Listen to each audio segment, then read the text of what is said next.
I have a lot more respect for Wally Schrra now. I mean, he is a test pilot and an astronaut, and he flew Mercury, Gemini, Apollo. So clearly, a really talented guy.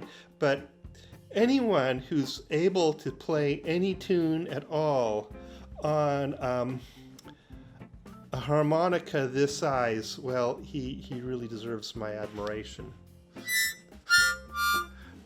Greetings, Earthlings. I hope you're all well, safe, and happy during this pandemic.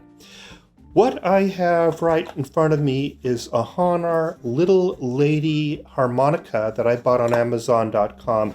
One complaint is the Amazon.com people put a sticker right on the front packaging, and I tried to peel that off, and it doesn't look very good, but that's my one complaint with this so far. Now, what I need is somebody out there in YouTube land to say or think, but Gordon, why are you messing around with a little violin? Or excuse me, a little harmonica. Well, this is not just any little harmonica, it's a special one. It is absolutely identical to the first musical instrument ever carried in space and ever played in space. Back, we're going to unbox this harmonica, and as I'm doing so, we are going to talk a little bit about the story of the history of this instrument. Back 1965, December, Gemini 6 launched with Wally Schrra on board, quite a joker, and also his co-pilot Tom Stafford. Already in orbit on Gemini 7 were Frank Borman and James Lovell. They were doing a 14-day mission, which would really be bad because you're going to smell pretty bad after 14 days without any shower. But anyway, Gemini 7 and Gemini 6 performed the world's first space rendezvous, where the two spacecraft were flying just inches apart. The Russians said that they had done it first, but the Russian spacecraft were miles apart. So this was a time when we saw two spacecraft flying in formation, just inches apart, traveling at a speed of 17,500 miles an hour, and it was spectacular. But they moved off, and then a little bit later, Wally Schrra was talking to the people on the ground at Mission Control, and he said something completely unexpected. He said, "Oh my goodness, there's another spacecraft up here." And we're like, "What? What could this be?" And he says, "Yeah, looks like it's in polar orbit. Looks like it's coming from the North Pole. Looks like it's starting to re-enter."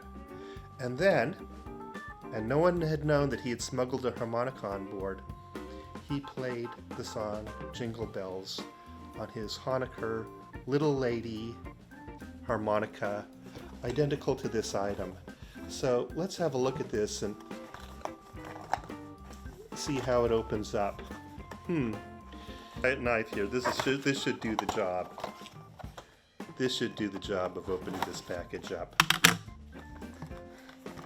Oh, comes right out there.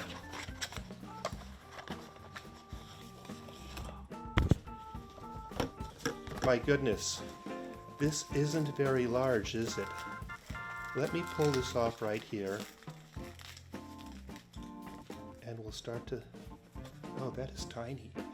Yeah, I think I may have mentioned the original one is in the Air and Space Museum in Washington, D.C., next to Luke Skywalker's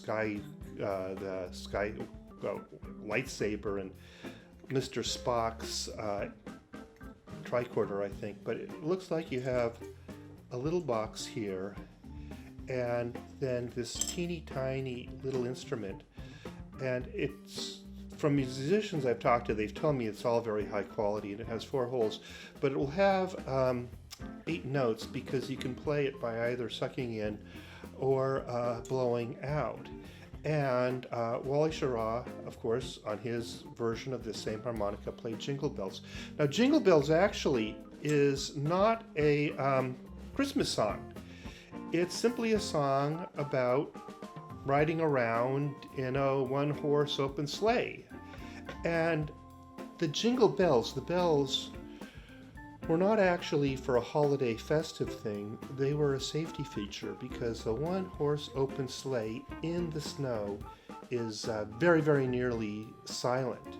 And therefore, if you're in a town or a city and there's a blind intersection, you're not going to hear you're not going to see the horse and the sleigh coming until they're right on top of you.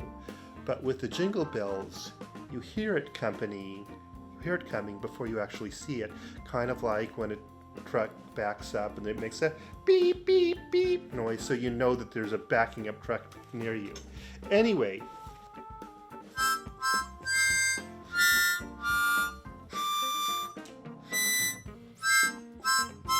I don't know how to play the harmonica, but it says here on the back of the box that if you learn how to play this thing, you know, maybe 3.5 billion people will look up to you. At that time, 1965, the Earth's population was about 3.5 billion, not the 7 billion or whatever it is today. Anyway, I hope that you enjoyed that. I hope that you enjoyed seeing the opening of the box of the Hanukkah Little Lady Hotel.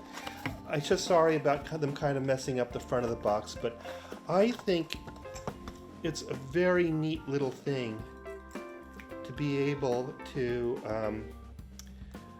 buy something like this, which is used in space. It's so small, you can put it on a keychain, you can take it around with you anywhere, and with this harmonica, you can be Mr. Life of the party. Wow, is that little tiny, isn't it?